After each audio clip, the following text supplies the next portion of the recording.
Hey, Rabbi.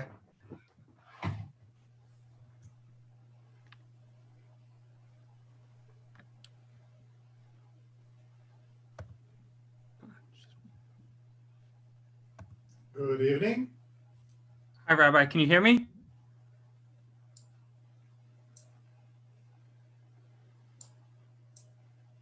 Why can I not hear? Just a second. That's why I can't hear. Let's try that again. Good evening. Hey, Rabbi. Can you hear me? Now I can hear you. I had the wrong speaker set up. Did you get my email? Yes. About the Hebrew materials. Yes. Yes. All right. Thanks. You never heard of italki, right? No, that was a new one to me.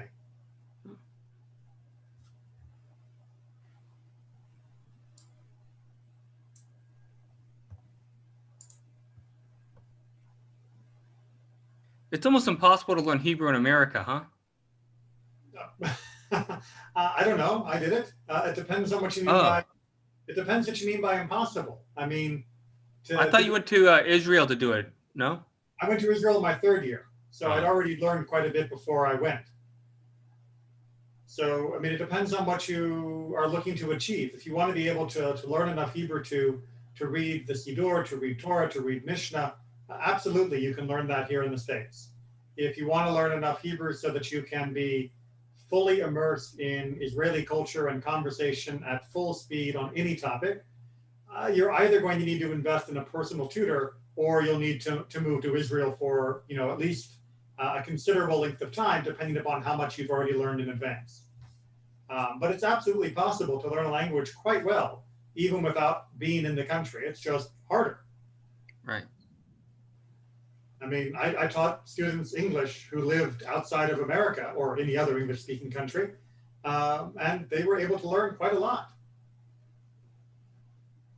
But you have to actually, do the time. Yeah. And it's definitely harder to do outside of a country where you're immersed and, most importantly, forced to use it. Too often people go to another country and the people in the other country are so hospitable that they don't demand that you try hard to use the language and you can get by without it. It's probably hard to do it on your phone, though, right? It depends on which stage you're at. It's hard to move from basic vocabulary into full conversation just with your phone. You need to give and take of a human being really to make that work well. I mean, I've heard some people have good results with something like Rosetta Stone, but I don't know enough personally about its Hebrew program. But at a certain point, you're going to need a live teacher. A live person. Yeah, that's why I said I was looking at italki. Right. All right. Well, that's a good buffer zone. I was waiting to see if more people were going to join, but I'm not seeing any. Let me just double check the waiting room. Doesn't have any. No, not at the moment. Okay. So let's go ahead and get going. Sorry, just making sure that I've got all my screens on the right spots. Okay.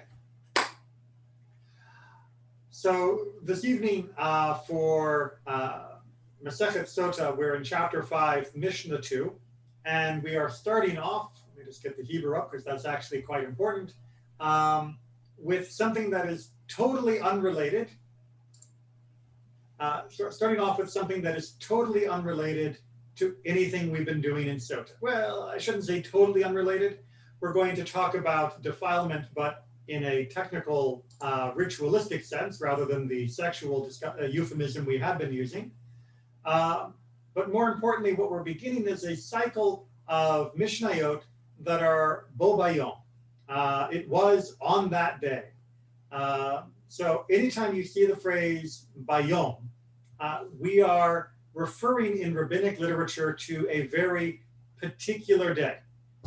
We are referring, well, actually, let me throw it open. Does anybody know what bayom, that day, means in the rabbinic mythos?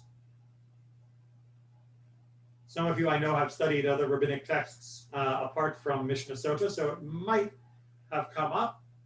If not, you don't know that this is the technical term. Maybe you'll still remember the incident.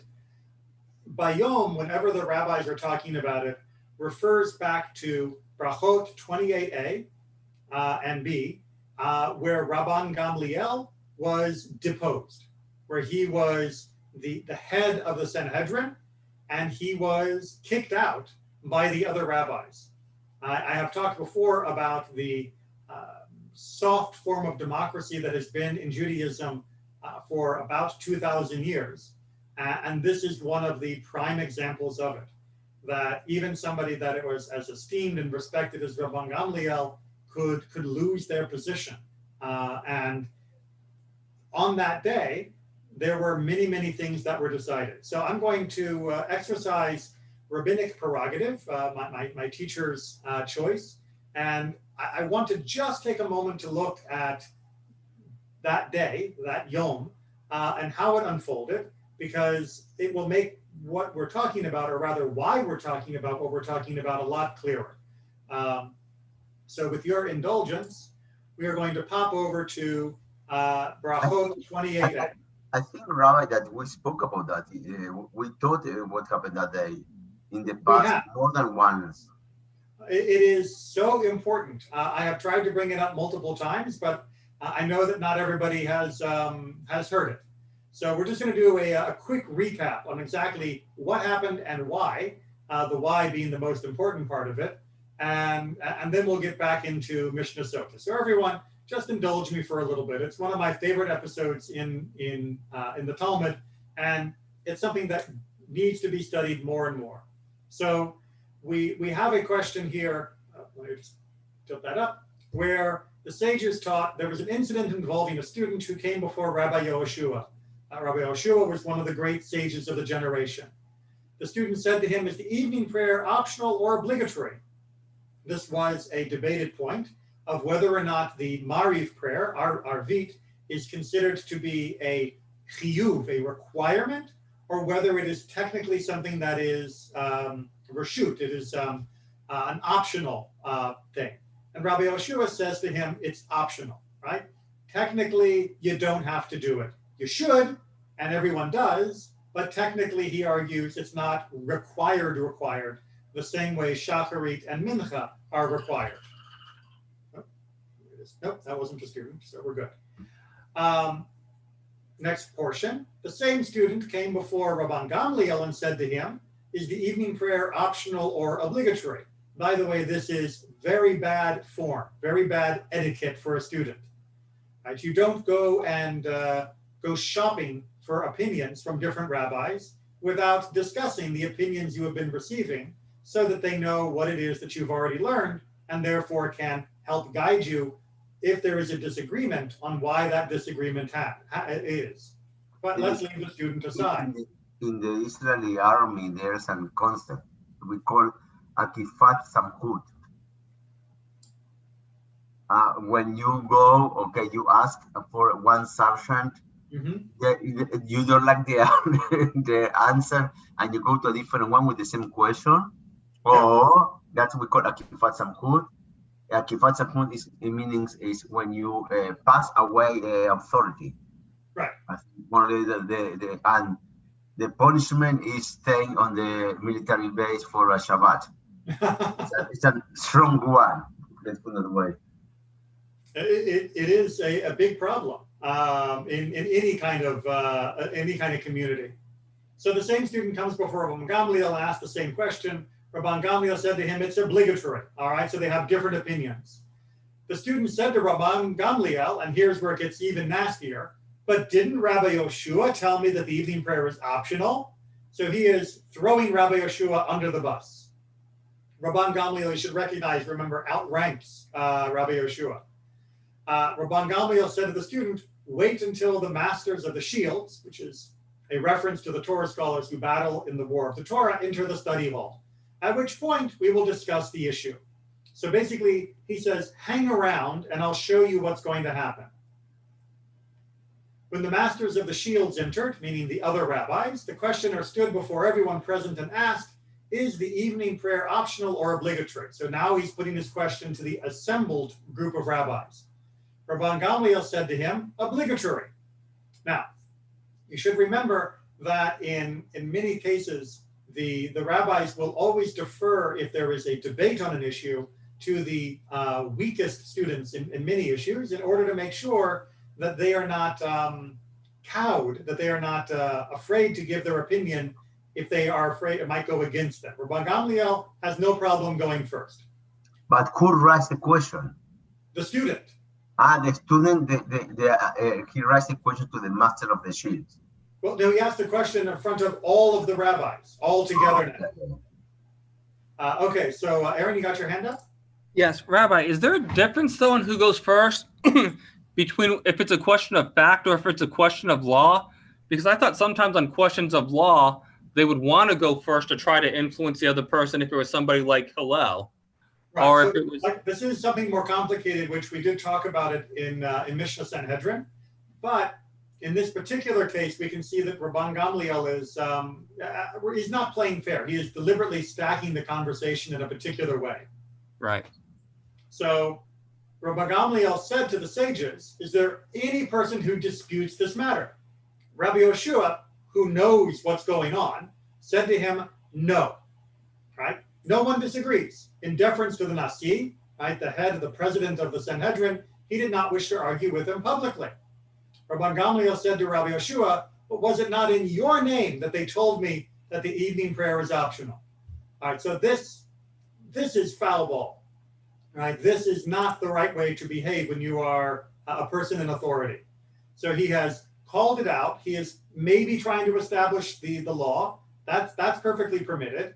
But with Rabbi Yoshua going along with it, he is still saying, yeah, but I heard you don't really believe that. Right? Even though Rabbi Yoshua is going with him, he is still making him into a contradictory. And it's worse than that. Rabban Gamliel said to Rabbi Yoshua, Yoshua, stand on your feet, and they will testify against you. Rabbi Yoshua stood on his feet and said, if I were alive and the student were dead, the living can contradict the dead, and I could deny issuing that ruling. Now that I am alive and he is alive, how can the living contradict the living? I have no choice but to admit that I said it, right? He's like, yeah, okay, fine, you're right.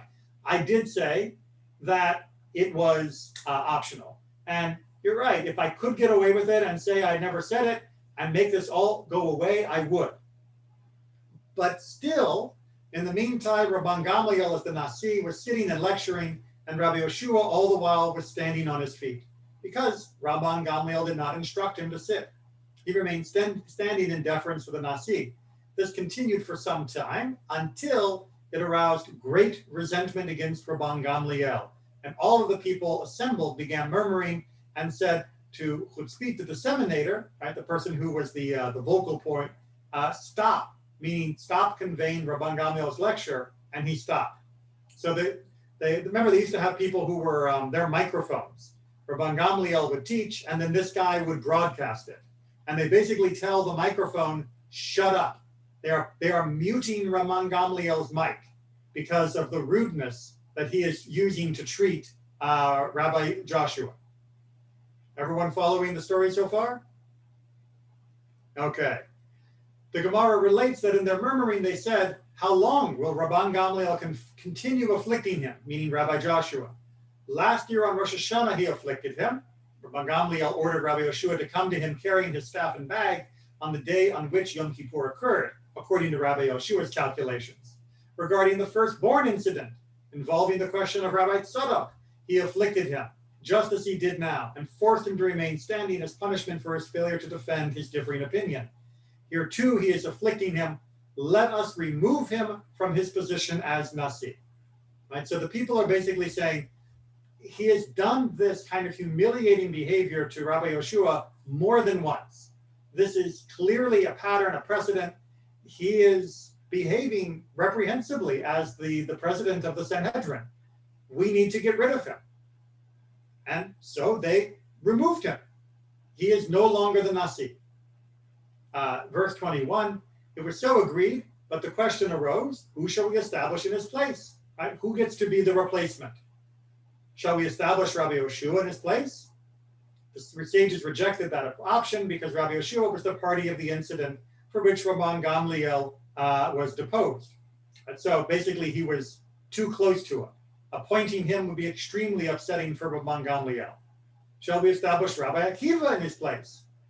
The sages rejected that option because Rabbi Akiva was from a family of converts and would be vulnerable, right? Perhaps due to Rabban Gamliel's resentment, he would cause him to be divinely punished as he lacks the merit of his ancestors to protect him. So there was a worry that there would be, the commentary here is divine punishment, but there's also a worry about whether or not Rabbi Akiva has the circle of friends that could protect him, whether he has the zechut, the backing that would be able to defend him from any recriminations or reprisals from Rabban Gamliel. Yes, sir. Hey, Rabbi, off topic. Is there any history about the rise of Rabbi Akiva? Because all the stories I hear about Rabbi Akiva is him of this towering figure, and then you hear this one saying, well, not putting him as the towering figure that you always hear about. No, he sort of came out of nowhere. He was somebody who lived most of his life quite ignorant, and then eventually realized that he could learn and study, and went and studied and spent many years away from his family doing so, and became the giant that we now all remember. So right. He is very much sort of out of left field. Right, but you can't become a giant overnight, right? No. It took him years and years. Right, but they don't have any. It's like you don't hear. Well, you hear about the work and you hear this story, and then you hear about him as a giant. Right. Well, so that's the issue here is that he is a giant of Torah, and that's why he would be fit to be the new head of the Sanhedrin. And but he doesn't have the credentials around him to insulate him. He does become the head eventually, right? I don't remember exactly. Hold on. I have to go back and double check all my genealogy of whether he ever officially became the head of the Sanhedrin or not. All right. Sorry, I can't tell you. I didn't remember every change. I think that he never became officially, but he was the most influential one. Most influential of his generation. That's unquestionable. But not officially.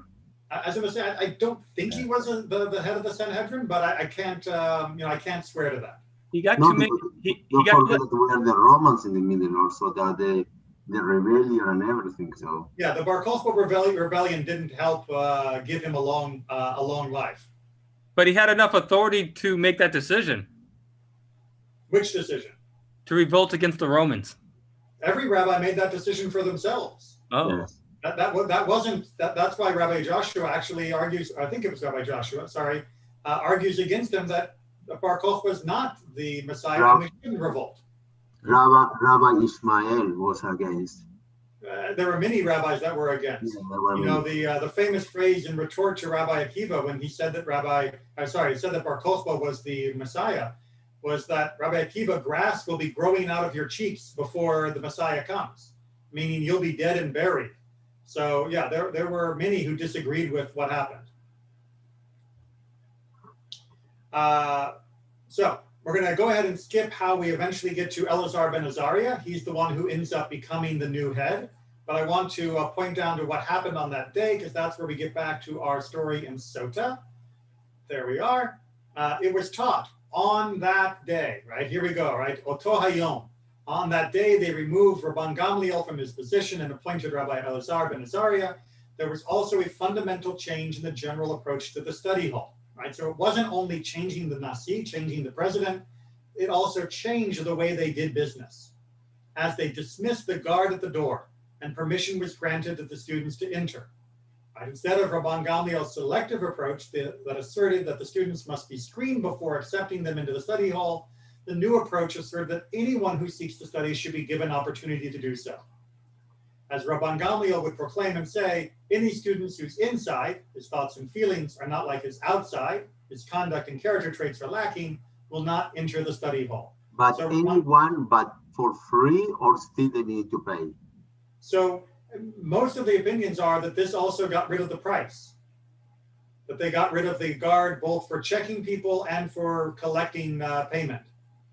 I thought Hillel got rid of the payment. So again, the main thing here is not about the money, right? Because that usually was something that could be worked around. The main issue here is Rabban Gamliel had a very narrow opinion of who was fit to learn at this level. And if you were not fit, you were not allowed to come in and get fit. It'd be the equivalent of saying, we have this gym, but the gym is only for bodybuilders. Right? If you're just a regular schmo trying to get healthy, no. You have to look like you are on the cover of Bodybuilder Weekly, or else you're not allowed to come in and use our equipment. But of course, that means that you will never get to be on the cover of Bodybuilder Weekly, right? Because you're being denied access to the greatest equipment in existence. You're being denied access to the best educational resources.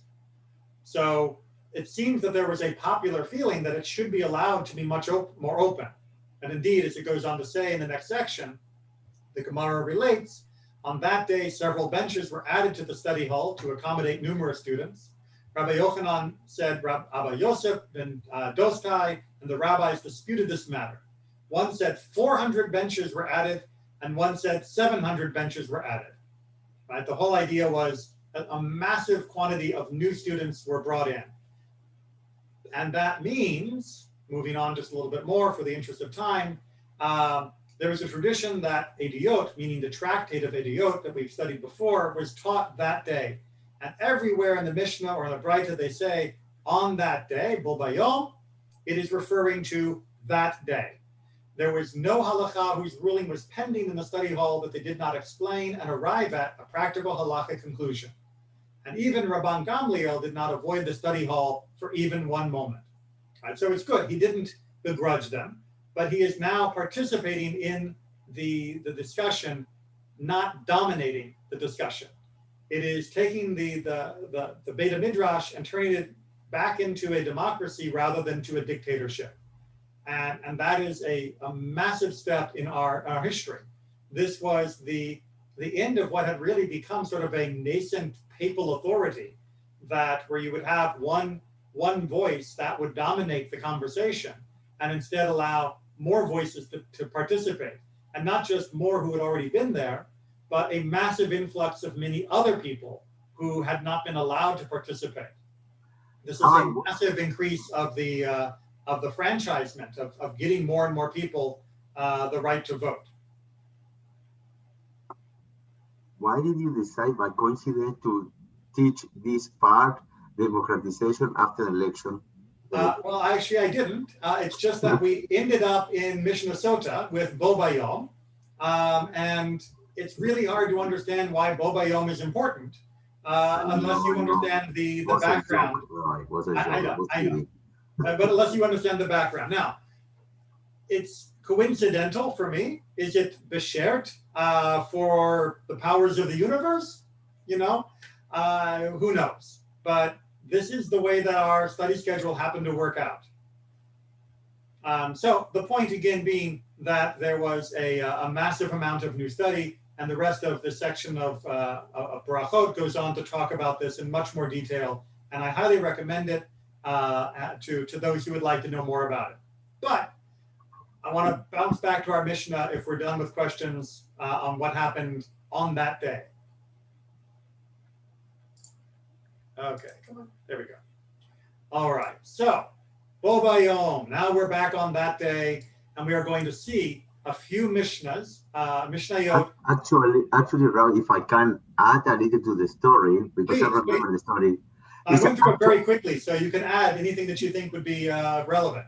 Yeah, it was very interesting because not only Rabbi Gamliel went to ask forgiveness to Rabbi Yeshua, yes, but also he felt terrible because he thought, "Oh my God, what I did to the Am Israel!" Like he buried the responsibility. Maybe so many people wanted to study, and because me and my mistake, they couldn't. So that's also another way how they also, when they have a different approach, but everyone had in common what is the best for the people. Right. And also they tried to be very selective because he thought that it was the best for the people. And when he saw that he was incorrect, he felt bad, and he changed. He admitted, you know what, I was incorrect, was my mistake. And that was a very nice gesture of leadership. He really did tshuva. And since you brought up his apology to Rabbi Yoshua, which is very moving, there's a part of that when he goes to Rabbi Yoshua's house, which is humbling, right? Because rather than having Rabbi Yoshua come to him, he's going to Rabbi Yoshua. He recognizes that Rabbi Yoshua's house is rather dirty. And he goes, oh, you're a charcoal manufacturer. Now, these are two men who have studied and debated for years, and he had no idea even what Rabbi Yoshua's job was. And by extension, how hard Rabbi Yoshua's life was. And Rabbi Yoshua really does sort of say, woe to Israel when this is our leader, if you don't understand what it's like to be a working person.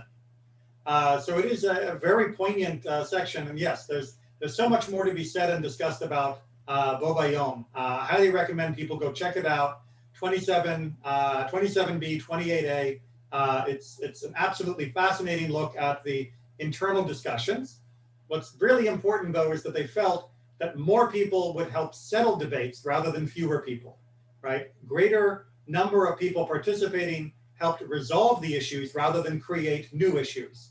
They were able to finalize a number of decisions that they had not been able to reach a decision on prior to this under Rabban Gamliel's dictatorial structure. So now we're going to see what Rabbi Akiva taught in a couple different cases on this day. Now that he is finally able to teach and not be under Rabban Gamliel's thumb, he is gonna share what he wants to share for once. And the student that put everything in, started all the problem was Rabbi Akiva, if I remember correctly. That is an interpretation, yes. Yeah. Aaron? Yes, Rabbi. Just out of curiosity, you said it was helpful to have a lot of people, more people participating in the debates. Yes. Does that assume that they have a fair amount of common values in common? Because there was a lot of people, like those who supported the King Herod and maybe some of the Pharisees who would have. This is much later than that. Remember, this is during the time of like the early 100s. All right, but still, doesn't it, for that to necessarily hold up as being true, does it presuppose at least a number of set of common values, or no? Okay, so I mean, it presupposes that the people want to come to the Beit Midrash, to the functional Sanhedrin of the time. So yes, if somebody was an early Christian who didn't want to join with the community, then they're not going to come. So there is a certain self-selection going on here. But I'll just give a modern example. One of the reasons why we have been able to make great leaps in technology and in the sciences over the last 100 years, but especially in the last 30 years, is because we have more people working on the problems. The increased population of the world and the greater access of more of that population to an education and to the information, especially through the internet, has meant that we have been able to speed up our ability to handle the hardest problems that have been facing us in a scientific or technological realm. So we have very good evidence that the more people who are able to work on a problem, the better chance we have of solving the problem. The image of the lone recluse sitting alone in their laboratory, mixing up the chemicals and going eureka is actually becoming really just a myth, like it almost always was. Instead, it is always been a group effort, and the larger your group, the more effort you can make. But, well, let's take it, for example, like in today's time, we are kind of divided out because we have Reform, Conservative, and Orthodox, and you can have some other branches on that too.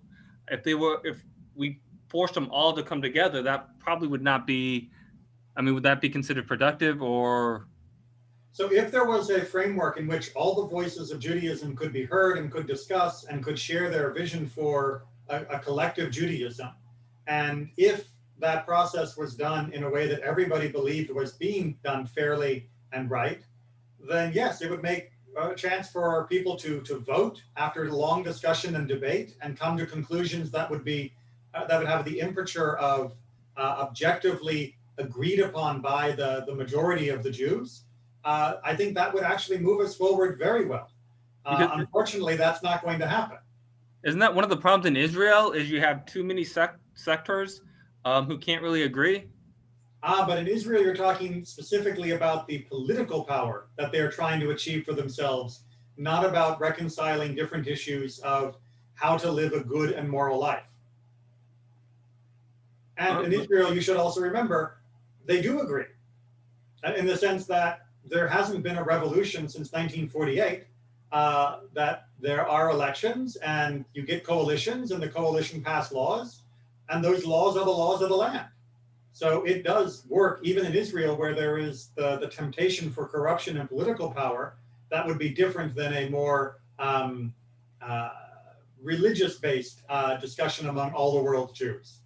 But wouldn't there be that same potential here too, the potential for corruption and political power, just as there is in Israel?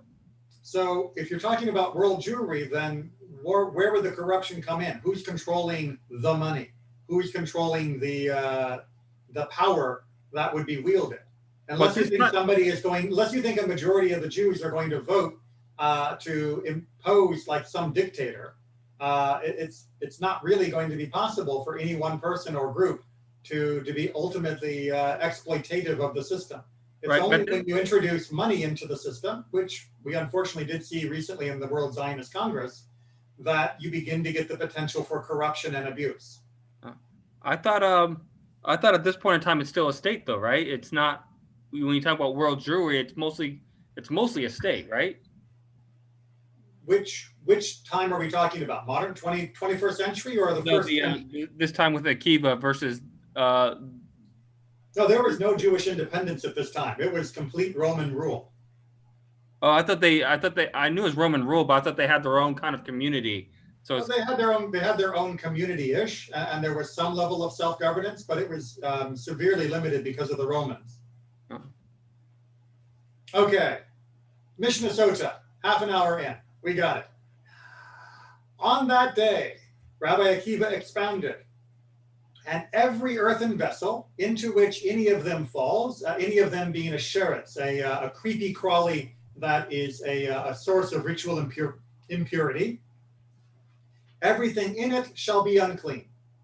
It does not state tameh is unclean, but yitma shall make unclean.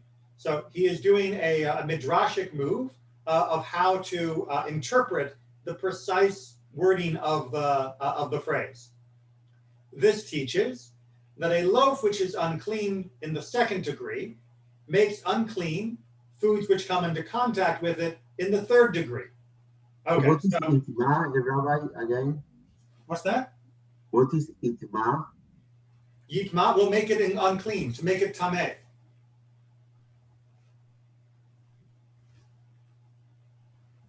The sheretz, the creepy crawly animal, is what's causing this to happen. But what he's saying is that it's not saying tameh is unclean, but yitma, meaning it will now be able to make other things unclean. Right, so that's what he is trying to read from this verse. I should point out, spoiler alert, Rabbi Akiva loses this argument in the actual discussion, but this is the teaching that he is trying to share. So basically, just a very quick summary, because we don't need to go into all the details.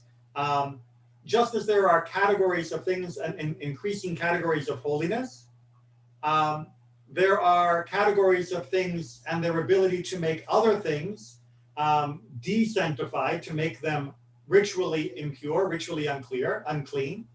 And what Rabbi Akiva is positing here is basically a perfect inverse relationship. That something that is the major source of an unclean presence, ritual impurity, can make other things in degrees transmit that, but each one transmits it only to something that is higher than it in its susceptibility to ritual impurity. So, for example, you can have the lower degree transmit impurity only to something like truma, which is meant to be eaten while ritually pure. And truma is a more sanctified and thus more susceptible to desanctification than regular food. And then truma could also pass on its desanctification only to things that are actually kodesh, things that are actually sanctified in the highest level, meaning they're only reserved for the temple use. Basically, what he's trying to establish here is that there is this perfect relationship that allows the chain of ritual impurity to work its way all the way through the categories of holiness for items as well. Rabbi Joshua said, "Who will remove the dust from your eyes, Rabban Yochanan ben Zakkai?" Meaning Rabban Yochanan ben Zakkai is dead, has been dead for quite a while at this point. "Since you used to say, in the future generation will pronounce clean a loaf which is unclean in the third degree on the grounds that there is no text in the Torah according to which it is unclean. Has not your Rabbi Akiva, your student, brought a text from the Torah according to which it is unclean? As it is said, everything in it shall be unclean, or yitma, shall make unclean."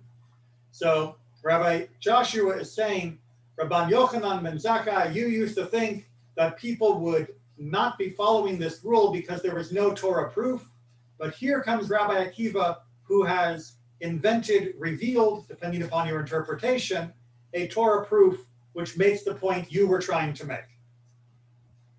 So it's a very clever bit of linguistic gymnastics that Rabbi Akiva is doing here in order to create this structure. And Rabbi Joshua is very impressed by it. Like I said, ultimately he's wrong, but it is still, we can marvel at its cleverness. Mishnah 3, yes, just making sure. On that day, Bo Bayom, Rabbi Akiva expounded, you shall measure off 2,000 cubits outside the town on the east side. But another verse states, from the wall of the city outward 1,000 cubits around. All right, this is our good topic, generally speaking here, of Eruv, but these are both said with regards to the cities of the Levi'im, the Levite cities that are set up as special places for the Levites to own. It is impossible to say that it was 1,000 cubits, since it has already been stated 2,000 cubits. And it is impossible to say it is 2,000 cubits, since it has already been stated 1,000 cubits. How then is this so, right? Ketzad. So Rabbi Akiva is pointing out a big conundrum, which is in one verse it says there are 2,000 cubits around the town, and in another verse it says there are 1,000 cubits around the town. How do we reconcile these two different verses? 1,000 cubits for the field surrounding the city, meaning the empty space that was kept around the city, and 2,000 cubits for the Shabbat limits, the Tehum, which we've talked about extensively when we did Mishnah Eruvin. So Rabbi Akiva's solution to this is that the 2,000 and 1,000 are each talking about different things. The 2,000 is talking about how far you can walk, and the 1,000 is talking about what empty space you leave around the city for the beautification of the town and the livability of the town. You don't want to have everything built right up to the walls of a city. Rabbi Eliezer, the son of Rabbi Yossi the Galilean, said 1,000 cubits for the field, meaning that empty spot around it, and 2,000 cubits for field and vineyards, and an additional 2,000 cubits, that would be reserved for their fields and their vineyards to be their land for growth. And the ultimate measure of 3,000 cubits as being associated with these towns is the ultimate winner. Rabbi, why is it 3,000? Because it's 2 and 1? Correct.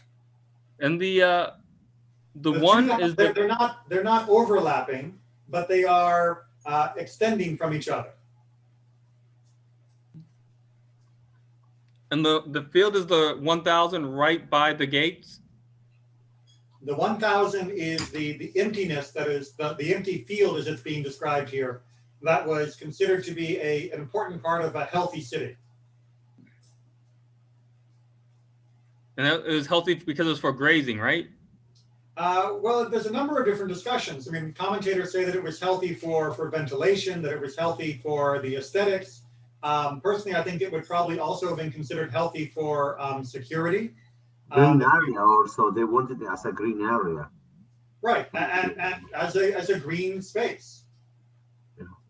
right? And then there's also an issue of things that are right next to the city are going to pollute the city, right? If you have your chicken farm right next to the city, have you ever smelled a chicken farm? Anyone here? Right, it is not a good smell. I worked there. You worked in a chicken. Oh, also. I take my kippah off to you. That is just. There was a chicken farm on the way to school for me in high school, and every time I drove past it, it was just hold your breath. But doesn't aren't the chickens and the cows and everything allowed in the field? They would be allowed to like maybe graze, but they wouldn't be allowed to be like their main residence. Oh. All right, Mishnah 4. Bobayom. I like to have all of that together. On that day, Rabbi Akiva expounded. Then Moses and the children of Israel sang this song unto the Lord and said, saying, all right, what are we talking about here? Az Yashir Moshe. Right, this is the introduction to the Song of the Sea. This is the introduction to Shirat Hayam, the song that was sung after we crossed through the Yam Suf, the Sea of Reeds, and left the land of Egypt. For the Torah did not need to. For the Torah did not need to say saying. So why did the Torah say saying? Right. So if you look back up in the Hebrew text, right, it says that they sang, right, Hashira Azot, Ladonai, Vayomru Lemor. Right, that seems needlessly redundant, Rabbi Akiva is indicating. Right, and they said saying. Can't you just say, and they said? We know that what comes next is what they are saying. It teaches that the Israelites responded to every sentence after Moses in the manner of reading Hallel. That is why it says saying. So there was the tradition and practice, which is still done in many communities for at least parts of Hallel, where part of Hallel will be said, and then it will be repeated by the congregation. This actually has made its way into some of the songs. Most famously, Hodu Ladonai Ki Tov is done with a repetition, and Ana Adonai is done with repetition. But you'll also note in certain melodies, like B'Tzeit Yisrael, is done with a call and response for parts of it. This is an echo, if you'll pardon the expression, of this practice. A continuation of that call and response. Now, there's different ways to do this. There are some traditions that said each line would be echoed. There are some traditions that say, as each line was read by the leader, the congregation would repeat the opening line. And that also goes with Az Yashir. There are those who said that Moses would say one line, and then everyone would repeat it. And there are those who say that Moses would say one line and everyone would repeat the first line over and over. Go ahead. So the Hallel was that the whole Hallel was repeating. So that is the indication. Now I don't know of any communities that still do a full repetition of Hallel line by line, but many still make many parts of it repeat. However, Rabbi Nehemiah has a different idea. And he says it's as in the reading of the Shema, not Hallel. So for the Shema, even as we do today, the Shema is said in unison, right? B'yachad. And that was the practice for the Shema. And he is saying that is the practice for Az Yashir, for the Song of the Sea. Now, there's a problem with that and a solution, don't worry. The problem is, how would the Israelites know the words? Right? Moses begins singing. They've just come out of the sea. When did they all get the lyrics? This is not like some musical where suddenly everyone's got an instrument and suddenly everyone knows not only the song but also the choreography. How is this happening? Ruach HaKodesh. Ruach HaKodesh is exactly the answer. Right? Yes. That it was not just Moses who was inspired by God for the singing, but that as Moses began, everyone joined with him, says Rabbi Nehemiah, to sing along, and they all did suddenly know the words. They were all inspired by God to be able to sing the song together, to sing it in unison. which, I mean, both versions I think are beautiful. To either have the call and response or to have everybody spontaneously be together, both are an amazing image for when we were coming out of Yam Suf. All right. Mishnah 5, another Bo Bayom. We hope you're getting the pattern here, right? On that day, Rabbi Yoshua ben Hyrcanus, wait a minute. I thought we were talking about Rabbi Akiva. We are talking about Rabbi Akiva, but here's another guy that was on Bo Bayom. All right, as long as we're doing the Bo Bayom thing, let's also mention a little more. On that day, Rabbi Yoshua ben Hyrcanus expanded. This Rabbi Yoshua is not the same Rabbi Yoshua as the teacher of Rabbi Akiva, the different one. This is not the Rabbi Yoshua also that was being humiliated. Yeah. Okay. Yeah. You know, Yoshua is a popular name. What can I say? Yeah. There were three Joshuas in my class at rabbinic school, not just the whole school, but just in my year. So we all were called different things, so it kept it straight. Job, meaning, Eo from the Tanakh, only served the Holy One, blessed be he, from love. As it is said, though he slave me, yet I will wait for him. All right, so this is a bit of a machloket, a bit of an argument within the interpretation of the book of Job. Did Job serve God out of love, or did Job serve God out of reverential awe and fear? And Rabbi Yoshua ben Hyrcanus is saying he served God out of love, which everybody agrees is the higher level of service to God. And it is still evenly balanced whether to read, I will wait for him, or I will not wait for him. So what is the question here? If you, let me loop back up because a little Hebrew is going to make this a little bit clearer. That we have the question here of lo achayel, right? Achayachel. Sorry, I've been talking too much today. The question is, do we read that lo as for him, meaning that it is the prepositional frame, or do we read it with an aleph instead, which has the same pronunciation, and we read it then as I will not wait, right? So there's two different ways you could read this section. Rabbi. And, yes. Sorry, not to interrupt. How does that get read as an aleph? It gets read as an aleph phonetically. Right, and there's Psalm 100 is another place where this is also an issue, where we say, that God created us velo anachnu, right? And you can read that as meaning God created us and we are His, or you can read that as meaning God created us and not us, right? We did not create us. We are not self-creating. And both meanings work in the psalm in context of what it would mean, the feeling of that particular psalm. And then Go ahead. Isn't it clear what it meant, though, by the fact they used a vav instead of an aleph?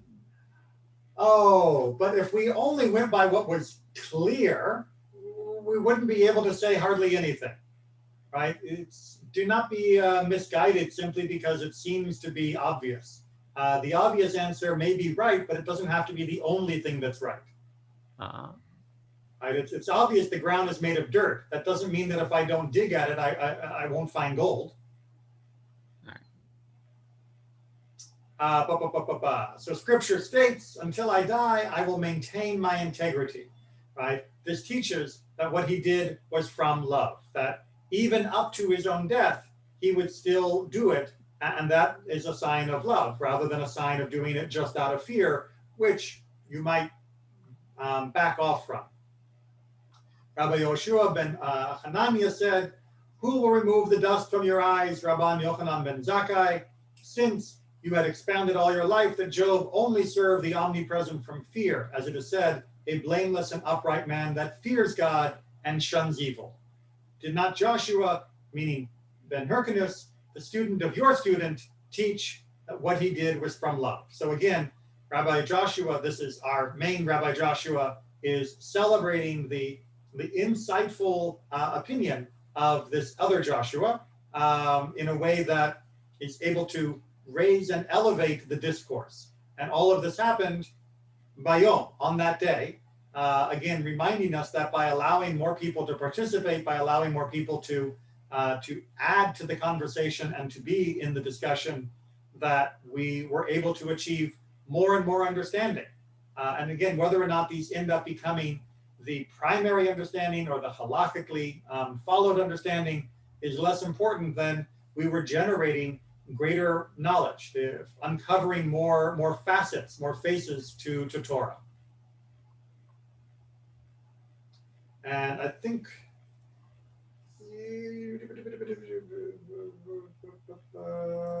trying to decide if we can move on a little bit.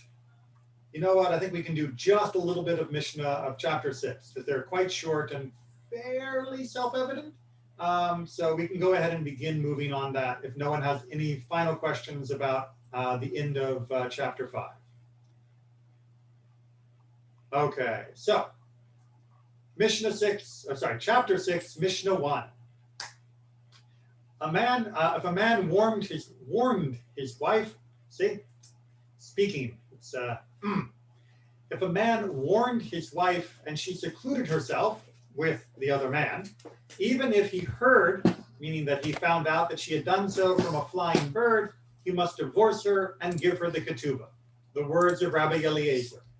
Rabbi Joshua says, until women who spin by moonlight discuss it. Now remember, we're no longer in the Bo Bayom, that day motif. This is the general discussion of Mishnah Sotah. Okay, so, case. The man warns his wife, do not hang out with Mr. Plony. And he hears from a flying bird that she is hanging out with Mr. Plony. According to Rabbi Eliezer, he has to divorce her and, or you could say, but, give her ketubah. Now, the issue here, of course, is that this is not a reputable source of testimony. Basically, what's happening here, the flying bird is generally considered to be a euphemism for gossip. Yeah. Right? That people are talking about her and Mr. Plony, the guy she's not supposed to be with. And basically, once it has become something that gets back to him by gossip, then he should recognize that the relationship is damaged.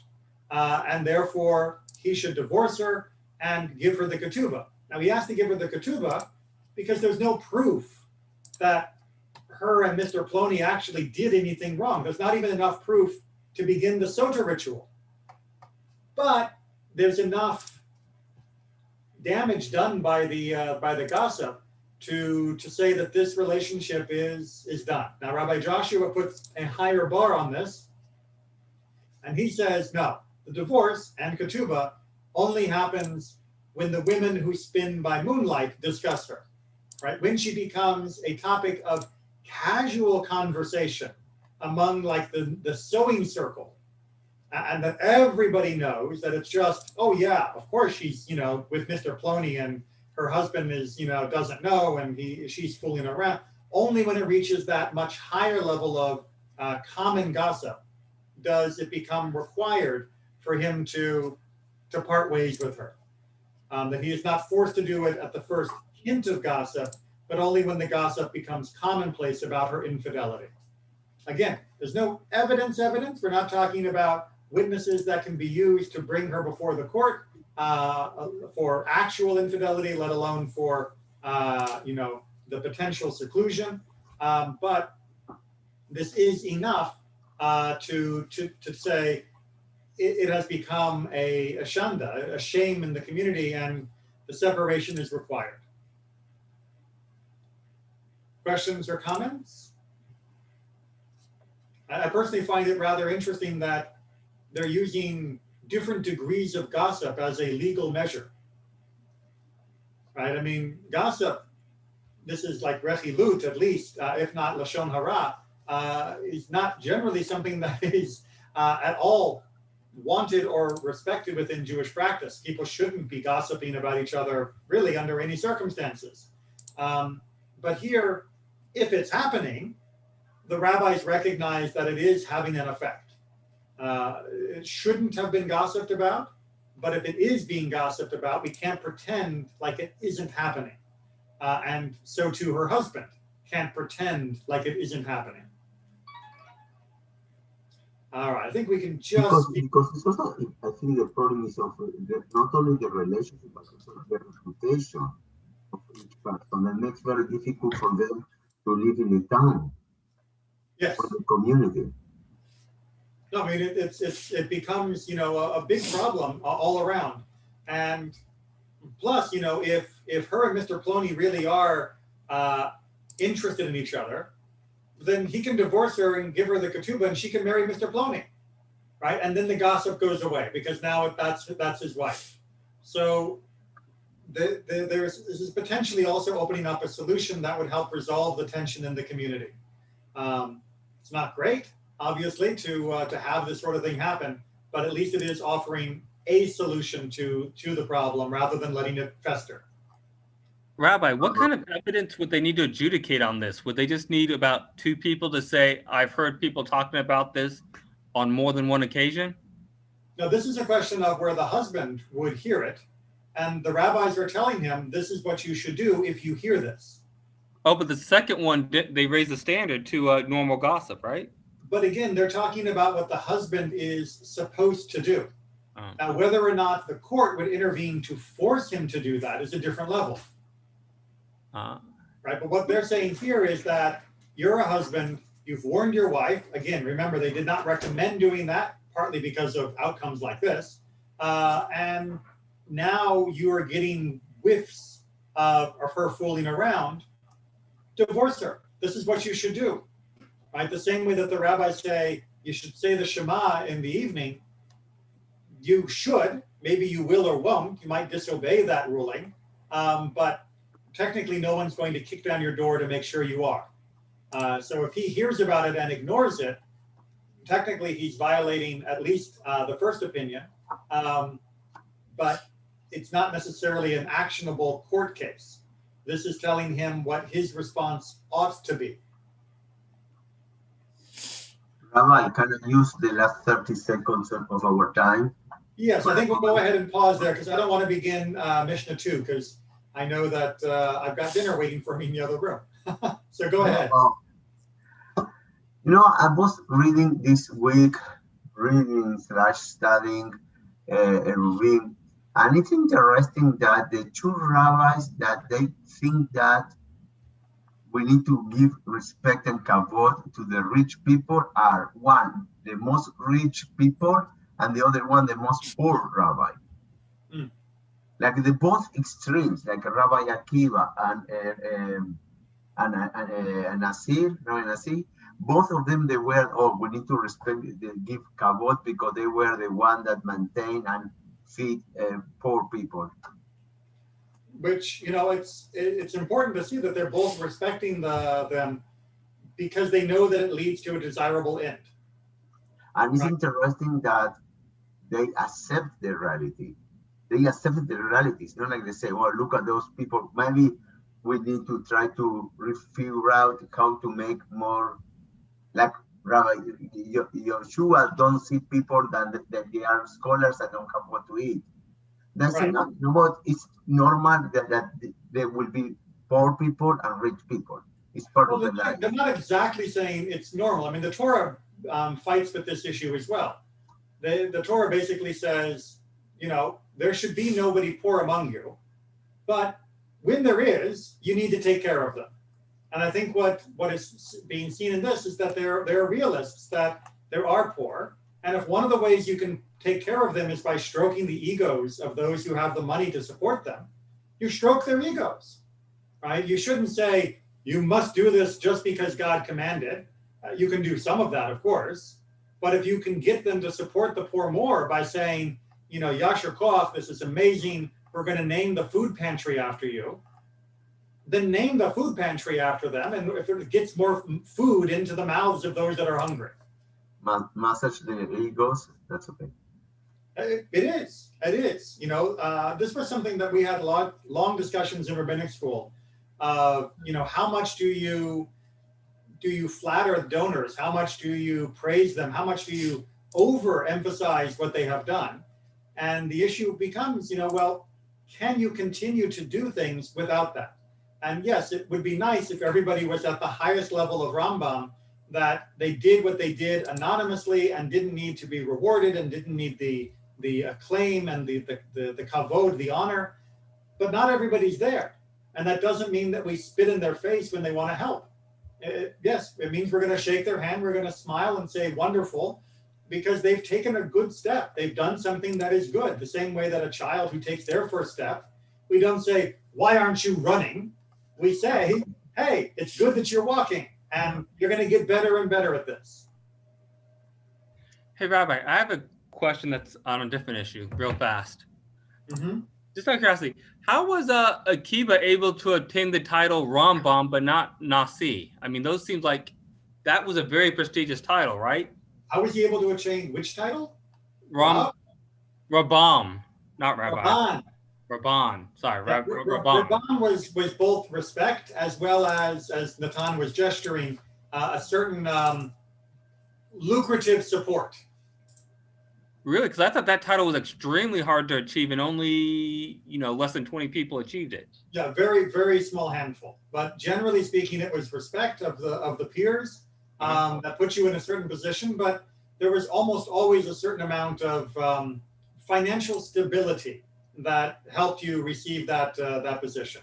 Yeah, because they were in charge of paying all the trips to Rome, and every time there were some problem, they need to pay. New synagogue, they need to free slaves, they need to pay. They were like an ATM machine. Well, I mean, it's a very important lesson to remember. One I was just actually reading earlier today with someone else when we were reading from Rabbi Samuel Raphael Hirsch's 19 Letters. Highly recommended if you haven't read it. And he talks about the more that God has blessed you materially, the more duties and obligations you have.